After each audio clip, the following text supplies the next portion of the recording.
Hello भक्तों, जीवन एक संघर्ष चैनल में आप सबका स्वागत है।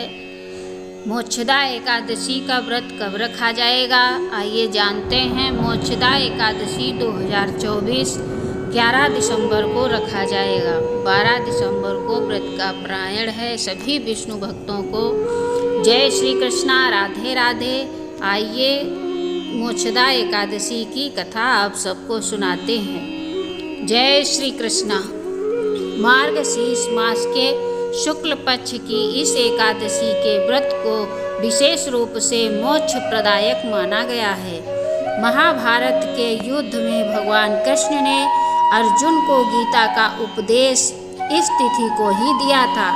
यही कारण है कि मोक्षदा एकादशी को गीता जयंती भी मनाई जाती है। आज भगवान कृष्ण के दामोदर रूप की पूजा की जाती है। इस व्रत का विधान भी उत्पन्ना एकादशी के समान ही है। उत्पन्ना एकादशी का पूर्ण वृत्तांत सुनने के पश्चात धर्मराज युधिष्ठिर ने भगवान श्री कृष्ण से कहा, हे मधुसूदन, आप तीनों लोकों के स्वामी, सबको सुख देने वाले और जगतपति हैं। मैं आपको नमस्कार करता हूँ। हे देव, आप सबके हितैषी हैं, इसलिए मेरे इस संशय को दूर कीजिए कि मार्गशीर्ष शुक्ला एकादशी का नाम क्या है, उस दिन कौन से देवता की पूजा की जाती है और उसकी विधि क्या है। भगवान, आप मेरे इस प्रश्नों का विस्तार पूर्वक उत्तर देने की कृपा कीजिए। भगवान श्री कृष्ण ने उत्तर दिया, हे धर्मराज, तुमने बड़ा उत्तम प्रश्न पूछा है। इससे आपका यश संसार में फैलेगा, सो आप ध्यान पूर्वक सुनिए। मार्गशीर्ष शुक्ला एकादशी अनेक पापों को नष्ट करने वाली है। इसका नाम मोक्षदा एकादशी है। इस दिन दामोदर भगवान की धूप, दीप, नैवेद्य आदि से विधि पूर्वक पूजा करनी चाहिए। अब मैं एक अति प्राचीन कथा सुनाता हूँ कि किस प्रकार इस एकादशी का व्रत करने से नरक गए हुए माता पिता, पुत्र आदि को स्वर्ग की प्राप्ति हो जाती है। गोकुल नामक नगर में वैखानस नाम का एक राजा राज्य करता था। उसके राज्य में चारों वेदों के ज्ञाता ब्राह्मण रहते थे। वह राजा अपनी प्रजा का पुत्रवत पालन करता था। एक समय रात्रि को स्वप्न में राजा ने देखा कि उसका पिता नरक में पड़ा है। स्वप्न देखकर राजा को बड़ा दुख एवं आश्चर्य हुआ और प्रातःकाल होते ही विद्वान ब्राह्मणों से अपने स्वप्न की बात कही। राजा ने कहा, हे ब्राह्मणों, रात्रि को स्वप्न में मैंने अपने पिता को नरक में पड़ा देखा है और उन्होंने मुझसे कहा है कि हे पुत्र, मैं नरक भोग रहा हूँ, मेरी यहाँ से मुक्ति करो। आप लोग मुझे कोई ऐसा तप, दान, व्रत आदि उपाय बतलाइए जिससे मेरे पिता की मुक्ति हो जाए।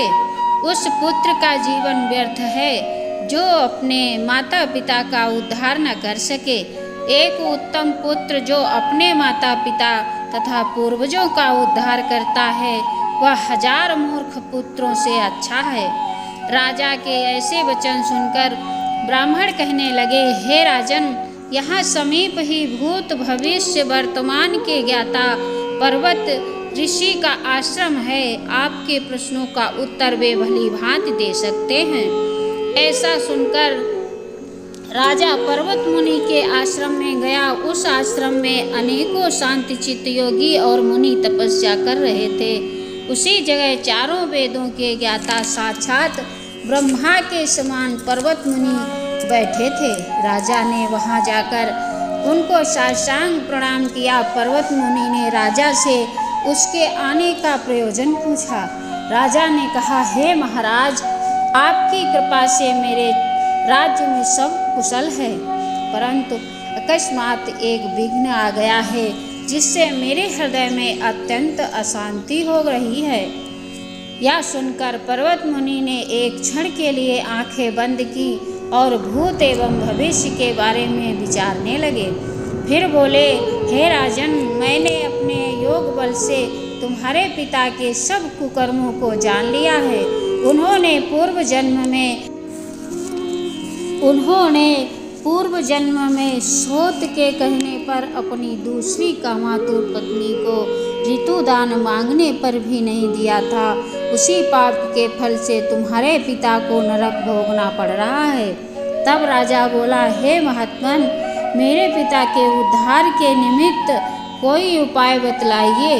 पर्वत मुनि बोले, हे राजन, मार्गशीर्ष शुक्ला एकादशी को उपवास करके उसके पुण्य को अपने पिता को संकल्प कर देना। उस एकादशी के पुण्य के प्रभाव से अवश्य ही आपके पिता की मुक्ति होगी। मुनि के वचनों को सुनकर राजा अपने महल में वापस आ गया और कुटुंब सहित इस मोक्षदा एकादशी का व्रत किया। फिर उस उपवास के पुण्य को राजा ने अपने पिता को अर्पण कर दिया। उस पुण्य के प्रभाव से राजा के पिता को नरक से मुक्ति मिल गई और वह स्वर्ग को चले गए। मार्गशीर्ष मास के शुक्ल पक्ष की इस मोक्षदा एकादशी का व्रत करने वाले के समस्त पाप नष्ट हो जाते हैं और अंत में उसको स्वर्गलोक की प्राप्ति होती है। इस व्रत से बढ़कर मोक्ष देने वाला अन्य कोई व्रत नहीं है। इस कथा को पढ़ने तथा सुनने से वाजपेयी यज्ञ का फल मिलता है। यह व्रत मोक्ष देने वाला तथा चिंतामणि के समान सभी चिंताएं दूर करने वाला है। इतना कहकर भगवान श्री कृष्ण मौन हो गए। जय श्री कृष्णा, राधे राधे। कथा अच्छी लगे तो कमेंट में जय श्री कृष्णा जरूर लिखें। चैनल को सब्सक्राइब करें, शेयर करें, बेल आइकन प्रेस करें ताकि आने वाली हर वीडियो आप तक पहुँचे। धन्यवाद।